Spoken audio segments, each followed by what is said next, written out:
सर्व वाचकांना नमस्कार. सरसुखाची या कथा मालिकेमध्ये आतापर्यंत आपण पाहिलं, गौरी आणि मल्हार दोघंजण मीटिंगसाठी गेले होते. मीटिंगची डील यशस्वी झाल्यानंतर मल्हारसोबत हॉटेलमध्ये छोटीशी पार्टी करून गौरी परत घरी आली होती. आता पाहूया पुढे. गौरी घरात आली. सानू आणि शर्विल दोघं गौरीला बिलगले. कसा गेला आजचा पेपर? तिनं दोघांना विचारलं. एकदम इझी होता मम्मी, दोघंही ओरडले. गौरी तिच्या रूममध्ये फ्रेश व्हायला गेली. तितक्यात स्वप्नीलही घरी आला. त्याला नेहमीपेक्षा गौरी आनंदात वाटली. गौरीला आनंदात बघून तोही आनंदी झाला होता. मम्मी, आता व्हॅकेशन सुरू झाले की आम्हाला निरुमामाकडे जायचंय, जेवताना शरू म्हणाला. आता नाही बच्चा, मला सध्या सुट्ट्या काढता येणार नाहीत, गौरी म्हणाली. मुलांना जायचं तर जाऊ दे ना, मी नेऊन सोडतो त्यांना. शनिवारी जाईल, रविवारी परत येईल, सोमवारपासून परत ऑफिस, स्वप्नील म्हणाला. ठीक आहे, तू सोडून ये मग. एवढी दगदग मी नाही करू शकत. सध्या वर्कलोडही खूप आहे, गौरी म्हणाली. उन्हाळ्याच्या सुट्ट्यात मामाच्या गावी जायला मिळणार म्हणून मुलंही आनंदी झाली. दुसऱ्या दिवशी गौरी सकाळी ऑफिसची तयारी करत होती. स्वप्नीलचं लक्ष तिच्या घड्याळाकडे गेलं. वाव, किती सुंदर घड्याळ आहे गौरी, ड्रेसिंग टेबलवर ठेवलेलं घड्याळ हातात घेत स्वप्नील म्हणाला. का, कशावरून हे मला कुणी दिलंय? मी घेऊ नाही शकत का काही? गौरी त्याच्या हातातलं घड्याळ अक्षरशः ओढत म्हणाली. अगं, मी कधी म्हटलं की कुणी दिलंय म्हणून? चांगलं घड्याळ आहे एवढंच म्हटलं. आणि तू कमावलेले पैसे तुला हवे तेवढे आणि हवे तितके तू खर्च करू शकतेस, स्वप्नील म्हणाला आणि तडक रूमच्या बाहेर निघून गेला. गौरीला त्याच्या निघून जाण्याचं अगदी तसूभरही काहीच वाटलं नाही. ती ऑफिसची तयारी करण्यात मशगूल होती. आजही गौरी ऑफिसमध्ये मस्त नटून थटून गेली. गौरी ऑफिसमध्ये पोहोचल्यावर तिचं लक्ष तिच्या डेस्कटॉपकडे गेलं. पिवळ्या रंगाचं गुलाबाचं फूल आजही बाहेर डोकावत होतं. गौरीनं अलगद ते फूल उचलून तिच्या ड्रावरमध्ये ठेवलं. नेहमीप्रमाणे माने सगळ्यांसाठी चहा घेऊन आला. माने, आतापासून माझ्यासाठी ब्लॅक कॉफी आणत जा, गौरी त्याला म्हणाली. तुम्हाला बी साहेबांसारखं येड लागलं का तसलं कडू पाणी प्यायचं, माने म्हणाला. त्याचे खूप फायदे असतात. जाऊ द्या, तुम्हाला नाही कळायचं. तुम्ही मात्र आता कॉफी देत जा, गौरी म्हणाली. काय असतात ग फायदे? इतका वेळ गौरीच्या गोष्टी लपून ऐकणारी टीना लगेच तिला म्हणाली. गौरी सुचेल तो फायदा तिला सांगत होती. टीना अगदी मन लावून ऐकत होती. ओ, म्हणूनच आपला बॉस एवढा हँडसम आणि स्मार्ट दिसतो, टीना म्हणाली. अगं, मी तुला सांगते काय, तू आणि म्हणते काय, गौरीला तिचं आश्चर्य वाटलं. अगं, तुझं लक्ष नसतं का? बॉस नेहमी ब्लॅक कॉफीच घेत असतो, टीना तिच्या कानात खुसफुसली. म्हणूनच एवढा कडवट बोलतो बहुतेक, गौरी म्हणाली. गौरी, वाटलं नाही हा तू असं काही बोलू शकतेस, टीना तिला चिडवत होती. ऑफिसमध्येही गौरी कधी नव्हे तर सगळ्यांसोबत अगदी मिळून मिसळून राहत होती. मल्हार आज कामात बिझीच होता, त्यामुळं त्याचं आणि गौरीचं ऑफिसमध्ये काही बोलणं झालं नव्हतं. ऑफिस सुटल्यावर गौरी पार्किंगमध्ये गेली. टीनाही तिथंच होती.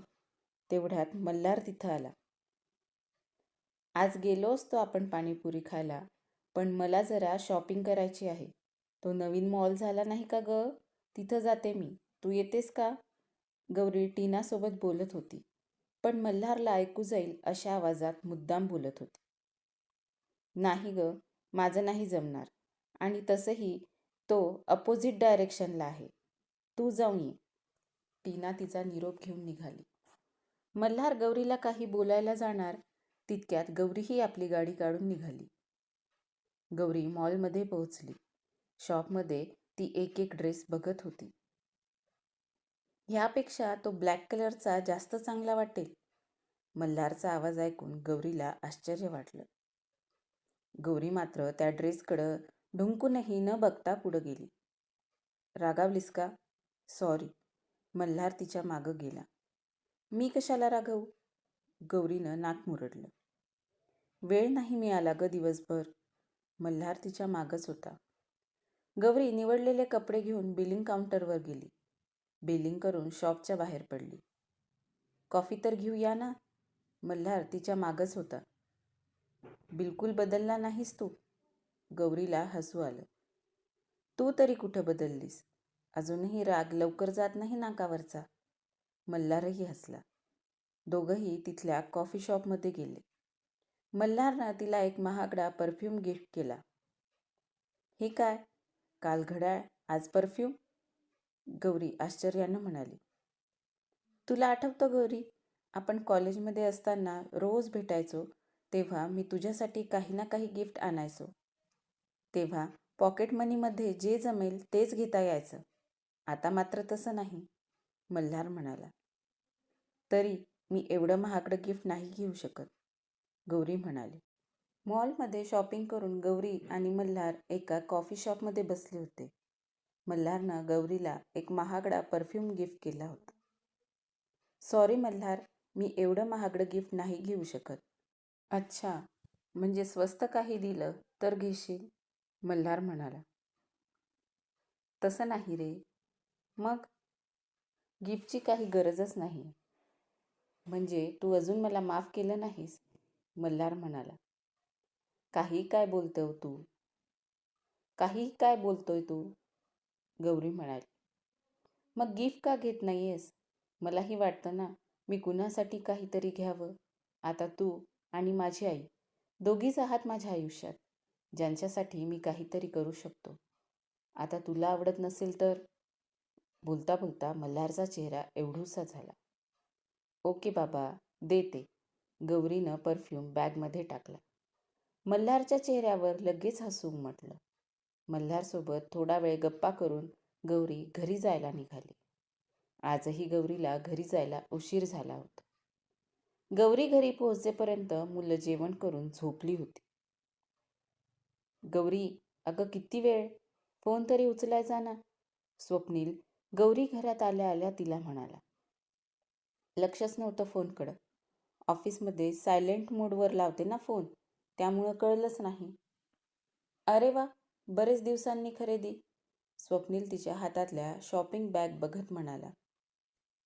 टीना आहे ना माझ्या ऑफिसमध्ये, तिच्यासोबत गेले होते मॉलमध्ये. हवं तर तू विचारून घे तिला. गौरी थोडी चिडली. मी कधी म्हटलं की माझा तुझ्यावर विश्वास नाहीये? तू ना गौरी काहीच्या काही विचार करत राहतेस. स्वप्नील तिला म्हणाला. हो का? मीच विचार करते नाही? तुला जे समजायचं ते समज. आणि हो, मी खाऊन आले बाहेरून. आता माझ्या मागे नको लागू जेव म्हणून. गौरी तणतणत बेडरूममध्ये गेली आणि कपडे चेंज करून झोपली सुद्धा. या काही दिवसात गौरीच्या वागण्यात खूप बदल झाले होते. आधी थोडीफार चिडून बोलणारी गौरी नंतर स्वप्नीलसोबत सुमनताईंसोबत बोलतही नव्हती. बघता बघता आठवडा संपला. मुलांच्या परीक्षाही संपल्या. मामाच्या घरी जाण्यासाठी मुलं हट्टाला पेटली होती. मुलांच्या हट्टापायी शुक्रवारचं ऑफिस करून स्वप्नील गौरीच्या माहेरी गेला. अगं, आज शनिवार, सुट्टी असेल ना? सकाळी गौरी ऑफिसची तयारी करत असताना सुमनताई गौरीला म्हणाल्या. नवीन बॉस आलाय ना, आज त्यानं सगळ्यांना ऑफिसमध्ये बोलवलंय. सुट्टी असती तर मीही मुलांसोबत गेले असते ना, तेवढीच आईची भेट झाली असती. गौरी म्हणाली आणि मल्हारला भेटायला गेली. मल्हारसोबत दिवसभर हिंडून फिरून भरपूर शॉपिंग करून गौरी रात्री घरी आली. रविवारचा दिवस मात्र गौरीनं कसाबसा घरी काढला. दिवसभर तिचं मल्हारसोबत मेसेजवर बोलणं सुरूच होतं. सोमवारी सकाळी गौरी ऑफिसची तयारी करून निघाली. स्वप्नीलची ट्रेन 1 तासभर लेट होती, त्यामुळं तो अजून घरी पोहोचलाच नव्हता. गौरी पार्किंगमधून गाडी काढत होती. तितक्यात स्वप्नीलची कॅब येऊन थांबली. अरे, निघालीस पण? स्वप्नील कॅबवाल्याचे पैसे देत म्हणाला. हो, वेळ झालाय ना. तू आजचीही सुट्टी टाकली का? गौरी त्याला म्हणाली. नाही ग, फ्रेश होतो आणि निघतो लगेचच, स्वप्नील म्हणाला. ठीक आहे, मी निघते. गौरी स्वप्नीलचा निरोप घेऊन निघाली. स्वप्नील घरात आला. तोही ऑफिसला जाण्याची तयारी करू लागला. आई, चहा देतेस का ग कपभर? स्वप्नील आतून सुमनताईंना म्हणाला. सुमनताईंचं लक्ष त्याच्याकडं नव्हतंच. आई, अगं किती वेळपासून म्हणतोय चहा दे म्हणून. स्वप्नील बोलतच स्वयंपाकघरात आला. सुमनताई तांदूळाचं ताट हातात घेऊन तांदूळ चिवडत बसल्या होत्या.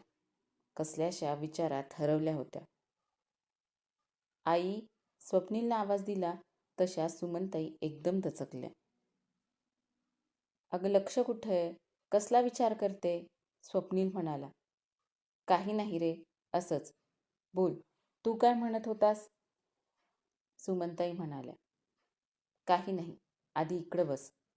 स्वप्नीलनं सुमनताईच्या हातातलं ताट ओट्यावर ठेवलं आणि त्यांना खुर्चीवर बसवलं. सांग आता, काय विचार करत होतीस? स्वप्नील म्हणाला. सांगितलं ना, विशेष काही नाही, सुमनताई म्हणाल्या. काय झालं? बाबा काही बोलले का? स्वप्नील म्हणाला. नाही रे, ते काही बोलत नाही. मग गौरी काही म्हणाली का? जाऊ दे रे, तू ऑफिसमध्ये निघाला होतास ना, उशीर होईल तुला. सुमनताई विषय बदलत होत्या. म्हणजे गौरीच काहीतरी बोलली. आता सांग बघू, स्वप्नील म्हणाला. स्वप्नील, हे बघ, हा संसार तुझा आहे.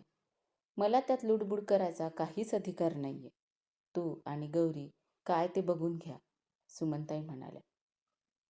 आई, प्लीज स्पष्ट सांगशील का काय झालं ते? स्वप्नील म्हणाला. स्वप्नील, तुला वाटत नाही का गौरीचं वागणं आजकाल खूप बदललंय? आधी काहीच बोलायची नाही, नंतर मग थोडीफार बोलायला लागली आणि आजकाल तर बघतोय ना तू किती बदलली आहे ती. राहणं, वागणं सगळंच बदललंय. सुमनताई बोलत होत्या. स्वप्नील ऐकत होता. काय होईल पुढे पाहूया पुढच्या भागात. पुढच्या भागाच्या अपडेटसाठी चॅनलला सबस्क्राईब केलं नसेल तर नक्की सबस्क्राईब करा. धन्यवाद.